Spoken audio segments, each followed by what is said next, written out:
For show. We're going to do page 2, last minute geometry. If you're within days taking a test, you need to review some geometry. This is the best place to be, bro. Let's see how fast we can kill this page. Whoop.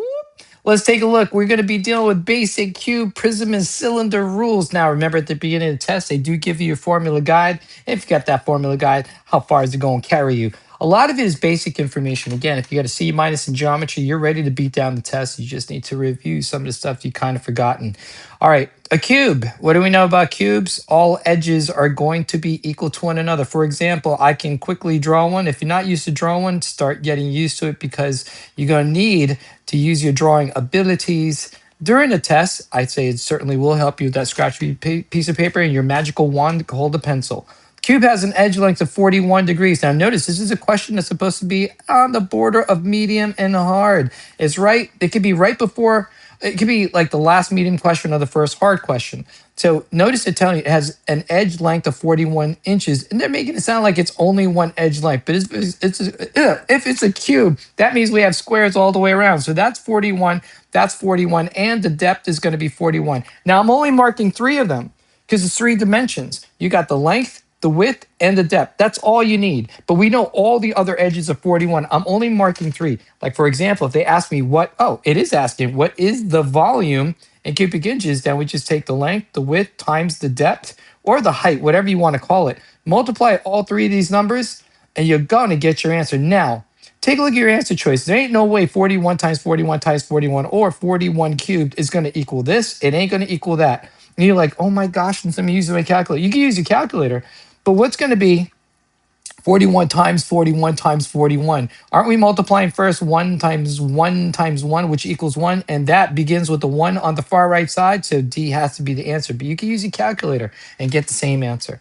Question number 14. This would be considered an upper medium level question on the border of hard. Let's take a look what they're doing here. Oh, no image as usual and no answer choices. But the length of each edge of a box is 29 inches. So let's draw that sucker. If they're giving us a box, 3D image, and a box, more than likely is a square. They tell us each side of the box is in the shape of a square. Couldn't they just mention that in the first sentence? Losers. So that means we had 29 and 29 because each face of the box is going to be a square. Now we go into 3D world. And the depth would have to be 29. I only need 3 dimensions. I'm not going to put 29 all over the place. I want my length, my width, and my depth. I know I mislabeled it. You could say width, height, and length, whatever you want to call it. It's still 29 by 29 by 29, 3D. All right, now the box does not have a lid. Okay, so this is what they're implying. This is the face of one side of the cube. And that means on the back side, we're also going to have a face on the back side, right? So we got 2 faces. Well, how many total faces do we have? Here, we have our total faces would be the following. We have the front and the back. Hold on, let me get this done again. Then we're going to have the 2 sides, right? We got this side, which would be the same area as the front and the back, and this side, which would be the front and the back, and the sides are going to be the same areas. All right, so that's 2 plus 2, that equals 4. Where are my other ones? We got the top, and we would have the bottom. Hold on, let me do this right here. And we would have the bottom. And so we have 6 faces on a 3D cube or rectangular prism. So don't forget that because they're going to use that against you in the upcoming test. All right, now what do? Ooh, we get back to the page that we were working on, for goodness sakes. Oops, sorry about that. All right, so we got 29 by 29 by 29. So what's our business? Read the rest of the question, and it's telling us the following. What is the exterior surface area in square inches of this box without a lid? So basically, we just have to figure out what is going to be the faces if we add up this area, the backside area, the sides, and the bottom area, because the top has no cover. You guys get it? So we're doing 5 faces. Now, at the beginning of the test, when they give you your formula guide, they don't show you the what do you call it? The formula for surface area. None of those are showing you surface area. So you have to come armed knowing that they're trying to trick you with this question. So we have 6 faces, but we're only considering 5 faces because why? We don't have a cover to this box. So rather than 6, we're dealing with 5 faces. Now we know the area of one face of the box is going to be 29 times 29 or 29 squared. Then all we're going to do is multiply that by 5, and then you're going to have your answer. All right, go into your calculator. It's 29 times 29. Oops, 29 times 29 equals 841, which is not the answer because don't forget, you have the 5 faces, the 2 sides in front, the 2 sides on the sides, and the bottom with no top. So 5 times 841 is going to equal 4205. And that's the answer to your question. All right, question number 15. We can say that this is on the border of medium and hard. So we can expect them to use some trick ratios like they did in the previous question. Let's go into it. A right circular cylinder has a base diameter of 22 centimeters and a height of 6 centimeters. All right, cool. So let's draw this sucker. We got a base diameter of 22 centimeters, and they said we have a height of the cylinder. So again, you're going to have to go into art world, and I'm not too sure if you guys know how to draw the stuff, but practice. It goes a long way when you're taking a test when you have to redraw this because visuals, we understand a lot better. All right, has a base diameter of 22 centimeters. What does that mean? So that means this entire length going through the center of the circle all the way to the other side, that is 22 centimeters, which means that our radius, because it's going to involve the radius, is going to be 11 centimeters. Remember, the radius is from the center. Actually, let me put a dot in the middle, from the center out to the edge. So the diameter is 22, but the radius is 11. Now, what is the formula for the volume of a cylinder? Because that is what they're asking. So the formula is simply going to be pi r squared times height. Yes, they do give this to us at the beginning of the test in the formula guide. So let's do our business. What is our radius? It's 11 squared. Don't forget we have to square it. Times our height of, did they give us a height? The height of 6 centimeters. So we're going to multiply that by 6. So it's 11 times 11. That's going to be 121 pi. And don't forget, multiply it by 6. And what's 6 times 121? It looks like it's going to be 7. Hold on, let me do it back to 7. 6 times 1, 6 times 2 is 12, carry the 1, 6, 7, 26. Don't forget pi, and that's the answer to the question. All right, could they make this question trickier? Yeah, they can make it trickier. And perhaps I think we might see one that's trickier. I'm not sure. All right, question number 16. Again, that's on the border of medium and hard. You see a pattern with these questions? I'm telling you guys. You keep on practicing. You can see pattern with these guys. Back-to-back questions shows you patterns. Now we're going into the world of triangles. In triangle RST, the measure of R is 63 degrees. So when I draw my triangles, because I know the majority of the triangle questions involve 90-degree triangles, I'll draw a triangle as close to 90 degrees, but I'm not going to mark it 90 unless they tell me I'm dealing with a 90-degree triangle. RST, I'm going to label. I'm not going to be picky about how I label. I just want to label according to how they're describing. R is 63. You got to be very, when you deal with the higher end questions, like questions 18 through 22 in the digital test, or let's say 20 through 27 in the paper-based test, be very careful with how they're labeling their corners with degree measurements and letters. All right, let's continue. Which of the following could be the measure in degrees of angle S? All right, let's go into the basics of triangles. How many degrees do we have in any triangle? We have 180 degrees. So this angle plus this one and that one must equal 180 degrees. In this triangle, they just give me 63. So let's subtract 63 and see what we have left over.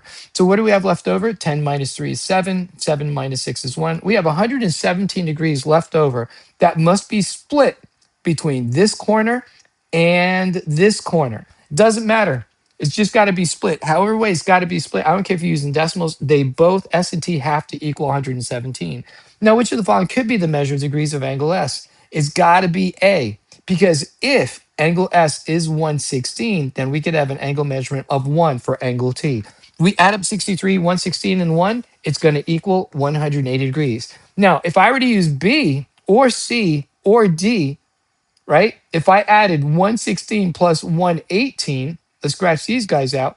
These two numbers are going to be bigger than 180 degrees. So that cannot be the answer. Certainly, even bigger will never be the answer. Why? The law of triangles, triangles equal 180 degrees. So the sum of all corners must be 180, and that's it. Ding dong, that which is dead. Basic fundamentals of triangles. Oh, by the way, I'm going to show you another basic fundamental of triangles. What if I gave you this triangle, right?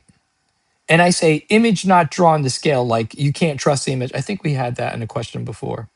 Oh, no, no, that was the previous page. All right, let's say the image is not drawn to scale, but they show you this. Oh, 5, 5, and 10. And then they ask you, yes or no question. Is this a triangle? Yes or no? Most students are going to be like, oh, well, looks like an isosceles triangle. We got two sides that are equal, 5 and 5. They might even do this. They'll say, well, when I have two equal sides, that means I have two equal angles. These must be equal. Yeah, it's got to be a triangle. False. It's not a triangle. Why? Any two sides of a triangle, there's a rule to these stupid triangles. Any two sides of a triangle must be greater than the third side of the triangle. So if I were to take 10 plus 5 and add them up, that'll be 15. Is it greater than that 5 on the other side? Yes, it surely is. But remember, it's got to work for all sides. So let's try this. What about this 5 plus this 10? If I add them together, it would be 15. Is it greater than 5? Yep, it surely is. Now, I tested twice. I still got one more, the other two sides. 5 plus 5 must be greater than 10. Is it greater than 10? Nope. So therefore, it's not a triangle. However, if I were to increase one side 1 inch bigger, right? And now I have this. Yes, now I have a triangle because this side is bigger than this side. Yup, it is. And what else? These two sides are going to be bigger than this one. Yes, it is. And then lastly, I have these two sides. 11 is greater than 10. It sure enough is. So therefore, it is a triangle. So during the test, they're not testing postulates and theorems like you had in school, but rather just basic ding dong information about triangles. Number one, any triangle is equal to 180 degrees, and any two sides must be greater than the third side, and it must work for all the sides going all the way around. Now, question number 22.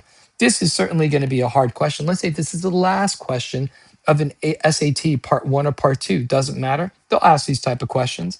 Let's go into it. Take a look at your answer choices. Now they're showing you radicals, so they're combining radical rules with geometry. A right triangle. Oh, thank you. Right triangle. I'm drawing that sucker immediately on my side scratch piece of paper. Woo, woo. Put that square in the booty for the right triangle. Has side lengths of 2 radical 2, here, 2 rad 2, and 6 rad 2, and radical 80. But Mr. Alberto, how do you know if those sides go, they're supposed to go there like 2 rad 2 and 6 rad 2? Obviously, 2 rad 2 is smaller than 6 rad 2, but what about that radical 80? How about this? If you're not too sure that you're labeling correctly the side measurements, because they did not reduce the radical 80. It's not reduced, right? But they had the others reduced. Okay, where did this 2 belong? It belonged inside as what? 2 squared. So what is 2 squared times 2 going to equal? 2 times 2 is 4, 4 times 2 is 8. So actually that's radical 8 for that side measurement. Whoop. What about the other side measurement, this guy? Well, this 6 used to live inside of here as what? 6 squared. But don't forget, multiply it by 2. What's 6 squared?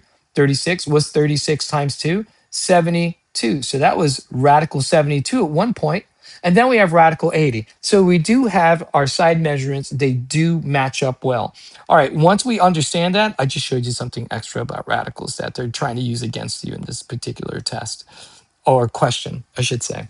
What is the area of the triangle in square units? So at the beginning of the test, they're going to tell you that the area of any triangle is going to be half the base times height. So carefully plug in, what do you want to choose for your base and height? You could use that as a base, or you could use that as a base. Let's use 6 radical 2. So what is half of 6 radical 2? Well, we know that is going to be 3 rad 2, right? Half of 6 rad 2 is going to be 3 rad 2. And then we multiply it by what? We multiply it by the height. What is the height? The height is going to be 2 rad 2. So when we multiply these two suckers up, what are we going to get? Let me stack it, right? Let me stack it instead. 2 rad 2.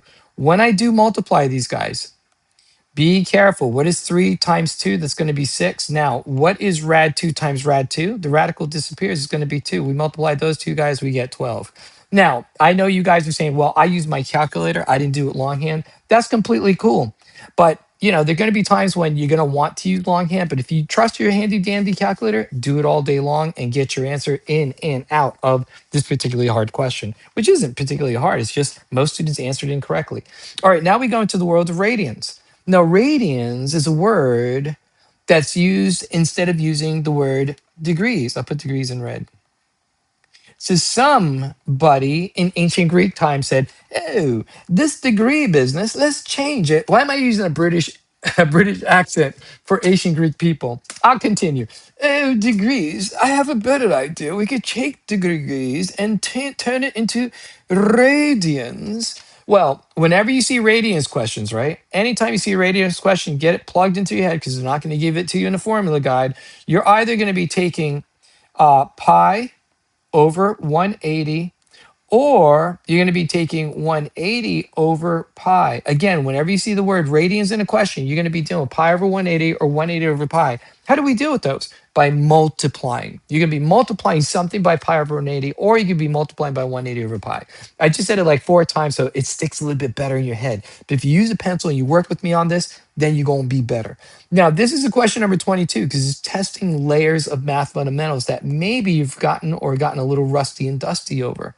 All right, let's go into the question. Radians. So saying angle R, right, is 2 pi over 3 radians. All right, I'm going to show you. We're going to take, whenever they show you this, more than likely they're going to ask us to convert to degrees. And take a look at the end of the question. They're asking, what is the measure of angle T in degrees? So let's take the 2 pi over 3 radians. And now I'm going to turn that into degrees. Remember, radians is another way to describe degrees, but now I have to convert it. What am I going to multiply it by? I want to get rid of that pi. How do I get rid of that pi? Do I multiply it by pi over 180 or by 180 over pi?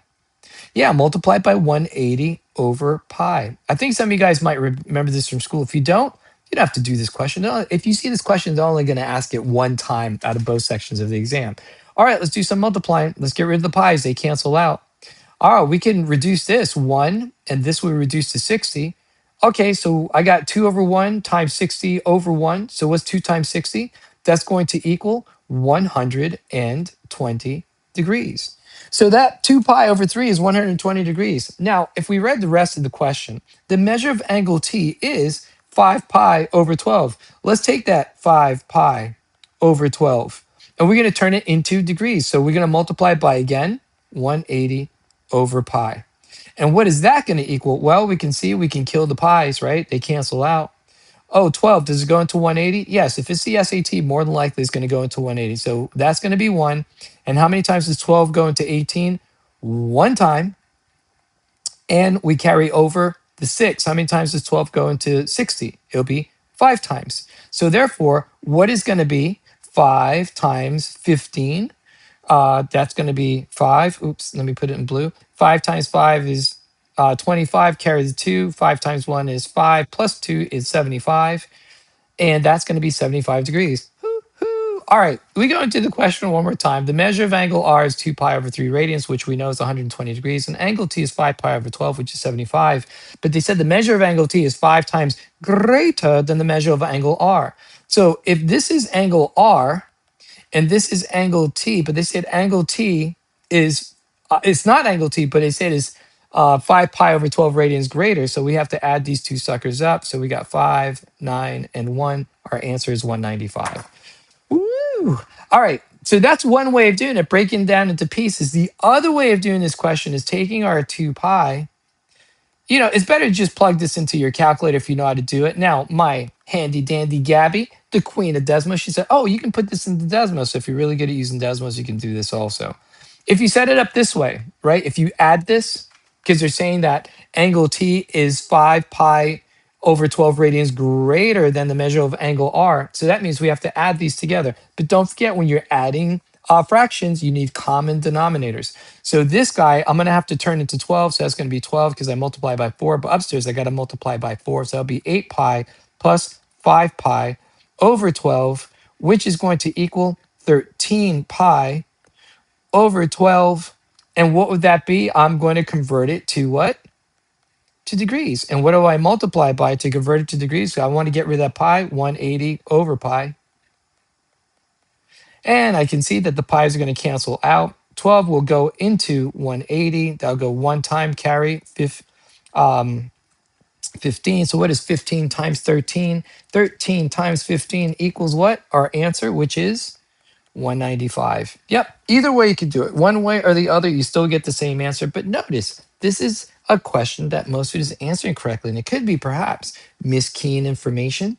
But if you do this in a step-by-step way, you can certainly own this question in about 30 seconds. All right, question number 25. We got congruent versus similar triangles. Let me go into a little review of congruent versus similar triangles. I'm going to draw this image in blue, right? It's going to be a right triangle. I'm going to use a perfect triple, a 3, 4, 5 triangle. Why am I using 3, 4, 5? Because of p fact. A squared plus b squared equals c squared. So this is known as a perfect triple triangle, a 3, 4, 5 triangle. And there's another one that they love using. I'll write this on the side just so you know. Another perfect triple triangle with the right triangle is going to be 5, 12, and 13. Now, do you have to memorize all this stuff? No, but I'll tell you what, these two, they famously love using over and over again, among a couple of others, but the couple of others, not so often, but they love using 3, 4, 5. All right, now, if I'm dealing with congruent triangles, if a triangle is going to be congruent to this 3, 4, 5, okay, what would the other triangle look like? It would also look exactly like the blue 3, 4, 5. They're twins. So congruent is equivalent to twins. What else makes them twins? The corresponding angle measurements. So this angle measurement, the top, the head of the triangle, they're going to be equal to each other. The toenails are going to be equal to each other. And the booties are equal to each other. That's what makes them congruent. Now, I'm going to erase the red 3, 4, 5.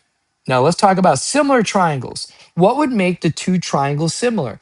Oh, do I need to change the angle measurements? No. Congruent triangles and similar triangles are exactly the same when it comes to comparing the two. The heads will be equal to each other if they're similar. The toes, whatever the angles are, they're going to be equal to each other when they're similar triangles. And the booties are going to be equal to each other when they're similar triangles, just like congruent, same thing. Congruent, similar angle measurements are corresponding angle measurements will be exactly the same. But what would make the other triangle similar rather than congruent? Congruent means complete twins. It would be the red sides would be 3, 4, 5. But let's do this. What if I gave you 9, 12, and 15? Can you guys see the proportions 3 to 9 ratio? The short legs 3 to 9 is a 1 to 3 ratio. What about this 4 to 12? It's a 1 to 3 ratio. And then lastly, what about this guy? 5 to 15 is also 1 to 3 ratio. So similar triangles deal with corresponding sides are proportional to one another, whereas congruent, they're equal to one another. All right, that's pretty much it. Let's go into the question. In triangle ABC and DEF, angles B and E have measure of 20. You know what? Let me back this up. I want to clean this up a little bit. Is it cleaning? All right, there we go. There we go. There we go. Hold on. Let me get rid of that 5. Oops. There we go. Okay. All right. In triangles A, B, C, and D, E, F. All right, let's label according. This is why I say when you're in the 20s, you got to label carefully. Remember a couple of questions ago, I said label carefully. A, B, C, and D, E, F. Angles B and E each have measures of 27 degrees. All right, let's go with, I'm going to put A. Triangles. Oh, they're not right triangles. All right, I drew right triangles, but let's just label. I'm going to go A, B, C, and the other one is D. In the same order, I'm going counterclockwise, D, E, F. We cool? All right, now they're saying angle B and E each have a measure of 27 degrees. Right now, you're probably thinking, Mr. O'Brien, you wrote a right triangle. It doesn't matter.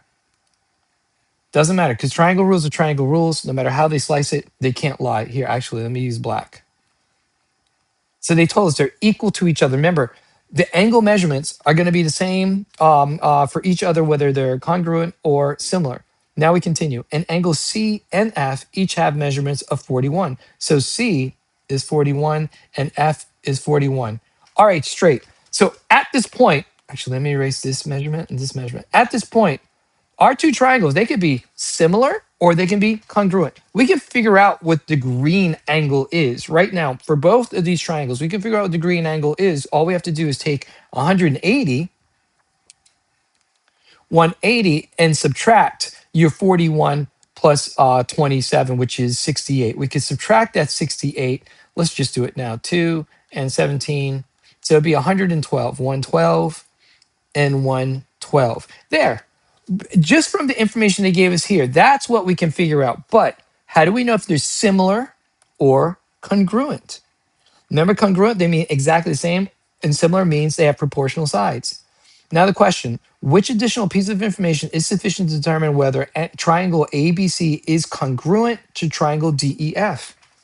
All right, we just need two corresponding equal sides, and then we've got it. Now, answer choice D for a hard question, you can kill that answer. This would never be the answer to this question, ever, ever, ever.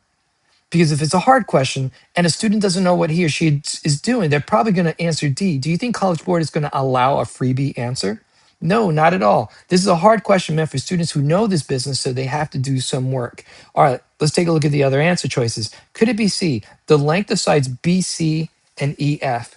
If we knew the length of sides BC and EF, let me mark them, BC and EF. If they happen to be equal, let's say this was a 4 and this was a 4, yep, we would know that they're definitely congruent if we knew those two side measurements. All right, let's take a look at answer choice B, the length of AB.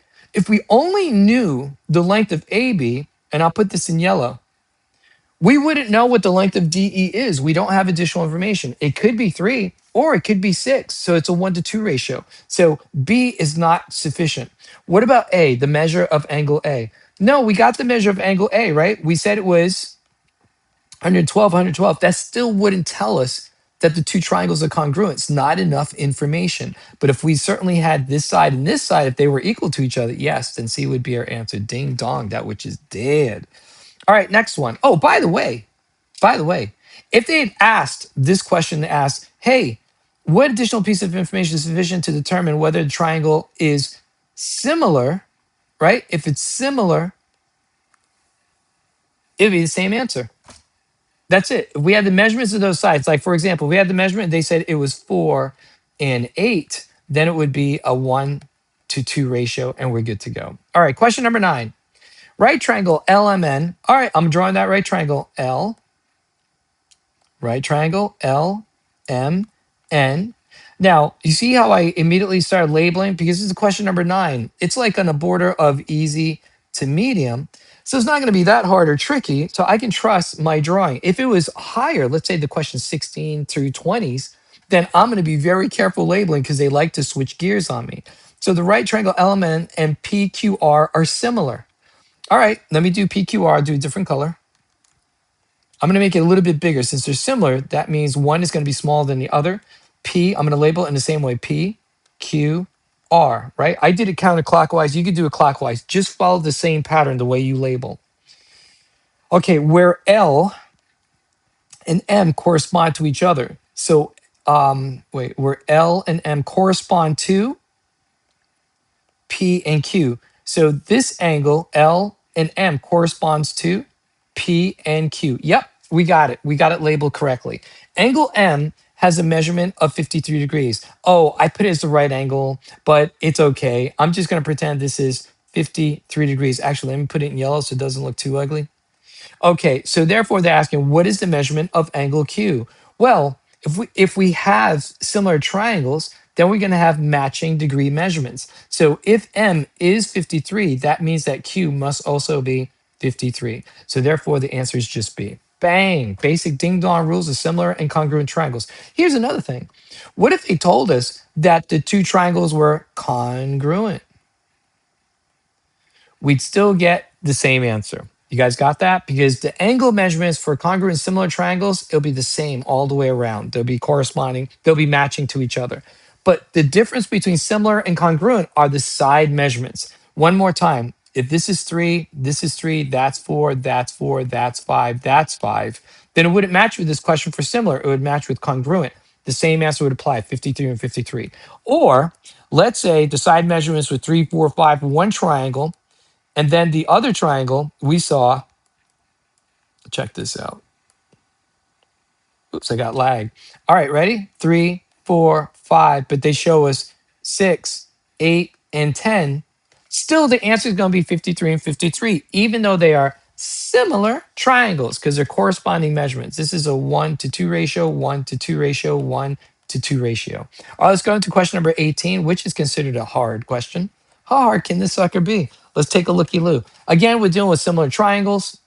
Triangle XYZ is similar to triangle RST, such that X, Y, and Z correspond to RST. We already know that, right? The whole business is about it being similar.